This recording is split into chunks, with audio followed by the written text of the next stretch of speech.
May I ask Qasim to come up, please? All right, and I wanted to ask actually, because a few people have done different things thus far in presenting, but as far as the microphone and the video, is it better for you guys to speak into the microphone, or can I walk around?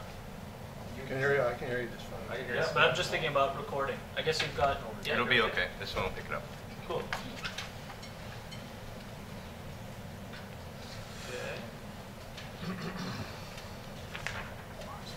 I haven't used a PC in a while, so it's my dirty little secret.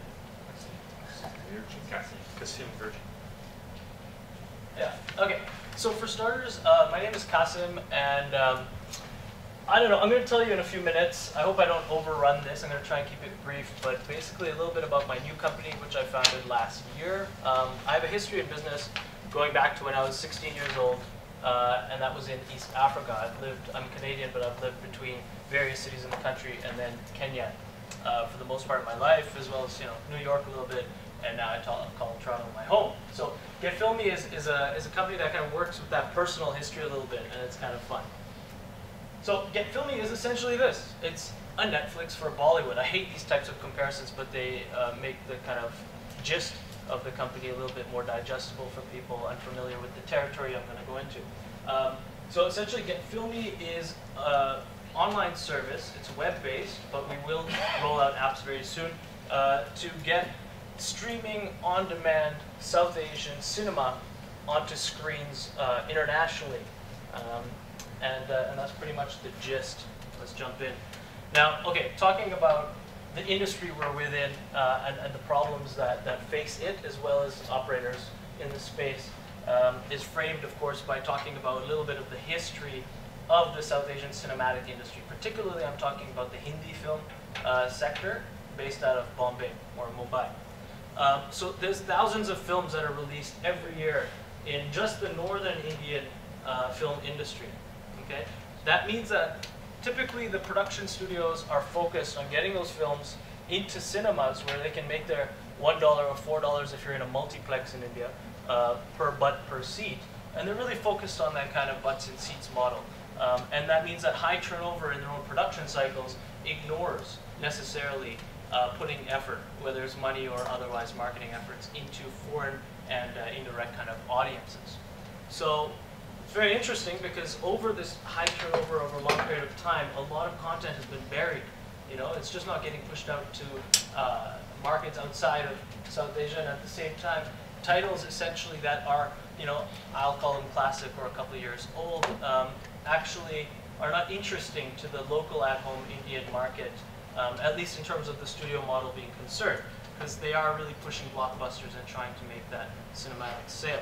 So, of course, the natural thing that would happen is that piracy comes in to fill up that void. We've seen it in all sorts of different media industries. I have a background in the music industry as well. And then what happens is that wherever this content's actually available to audiences, and I'll go into some of the places online you can get it, you have this kind of bizarre mentality for displaying as much content to the user as possible, and then they get frightened or feel overwhelmed as to making a choice.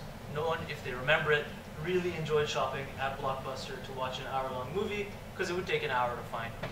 So our solution is, in my opinion, the best way to watch Indian cinema online. It's a bold claim for something that is young. The company just got founded last year. So essentially, like I said, it's a member-based subscription service for on-demand video, right? This isn't a TV station. This is you go to a website, you click play, and it plays when you want it to whatever device that you want. And these are some fun things. Basically, we've really targeted this kind of international market by having global licensing. This is a big coup in the media licensing kind of arena, and it's something that I've been passionate about, is making sure that anyone anywhere in the world can watch our content and log in. This, of course, is also compared or enabled by multi-level curation. So we are not this clearinghouse for all sorts of content.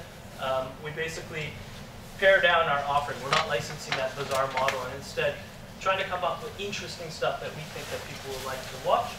And like I said, it's available on all sorts of platforms internationally. So people can watch it on your mobile phone, your tablet, or your lovely iMac. And so this is kind of just a little bit of a fun screenshot of the homepage of the current website that's actually launching on Friday. So you guys have a little preview of my company here. So the business model is really simple. It's pretty much a Netflix model like I started with. It's GetFilmi is essentially a Netflix of Bollywood. We're charging $7.99 for an unlimited access kind of account. You can watch as much as you like and stream it whenever you like, but you can only be one person per account, so that's kind of a little fun factoid. But basically the films are non-exclusively licensed, which gives us a lot of flexibility because they can be licensed to other people. Has its pluses and advantages we'll get into. And it's rev share based, so we are trying not to have too many upfront costs as we get out of the gate.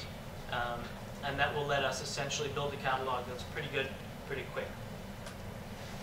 So what I think is particularly special about GetFilmi that's really interesting is that it's a curated content base. It's available internationally and it's accessible in that we're using Flash as well as HTML5 to get techie in talking about making that video available on any platform anywhere in the world. And we use all sorts of fun stuff like variable bit rates, so that anyone anywhere in the world can really stream it to those devices, irrespective pretty much of what their internet connection is. And we do a bunch of other stuff, like some live streaming stuff for special events, and offer our content in multilingual subtitles. So it's accessible. That's really the core value. Our competition, I'm kind of running into my time limit, so I'll just say that red is bad and green is good.